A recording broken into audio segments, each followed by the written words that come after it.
Na siya mga kahagard, oh. Yan yung ating minarinate kahapon pa. Yan ang ating lulutuing pork stick ngayon. So ngayon, ayan, meron na tayo ditong kawali at mainit na nga.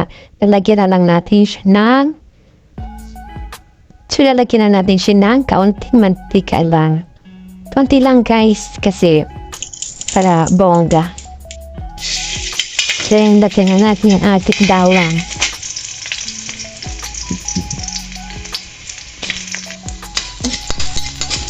Ayan, parang may bidyaw na siya. Lagyan na natin yung ating karne for today's vlog.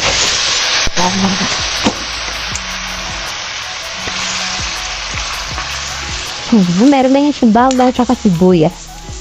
Ayan. Madali lang po magluto ng pork stick. Ganito pong pagluto ko kaya. Kung kayo iba-iba naman tayo magluto, diba? Na procedure. Pero sa akin kasi madali lang.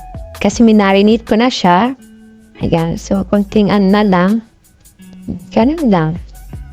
Ayan, kailangan lang natin palumbutin yung karne. Ayan. Tapos, may ano na yan. May timpla na yan, mga kahagard. May timpla na yan.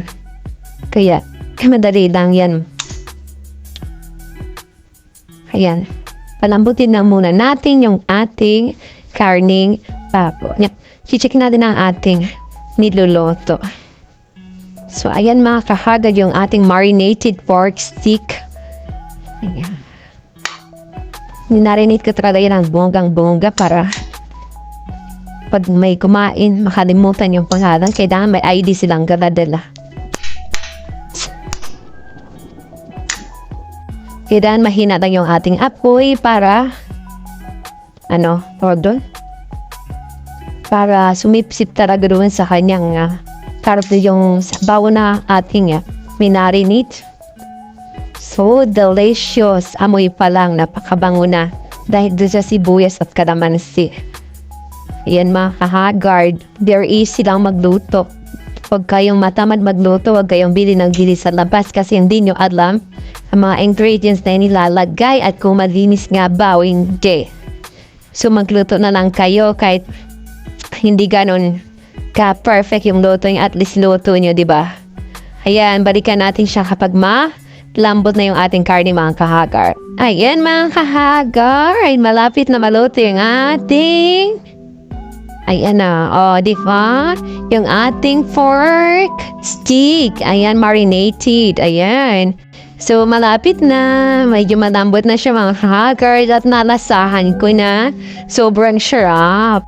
Agad dito na yung ating pork stick. So, lalagyan natin siya ng dekorasyon.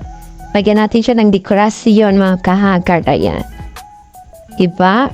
Ang lambot ng karne tapos yung nanunot yung yung lasa niya, yung minarinate ko. Diba? Ang sarap pala pag minarinate, halimbawa ngayon, tapos bukas mo luto kasi nanunot talaga. Grabe, ang sarap Ayan, so, magluto rin kayo sa inyo. Maraming salamat po sa inyong lahat sa mga sumusuporta sa aking mumunting bahay. Ayan.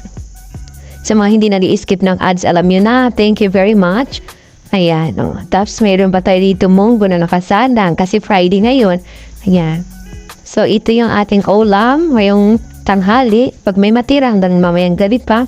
Tapos magluto pa tayo ng gulay. Ayan. So, ayan lang. Ganun lang. Kasimple ang ating luto. Diba? Lutong bahay lang talaga. Masarap. Kasi tansya mo yung kung anong lalagay mo na panlasa, ingredients, diba? So, maraming salamat doon sa lahat-lahat, sa inyong lahat. Maraming thank you.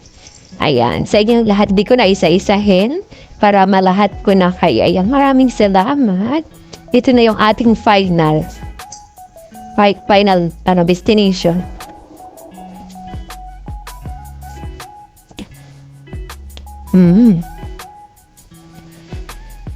Tangkol! Bye-bye! Sarap po? Pero masarap ako. Char! Bye everyone! Thank you so much for watching and to support my YouTube channel. And don't forget to like and subscribe. Bye everyone! Thank you for watching.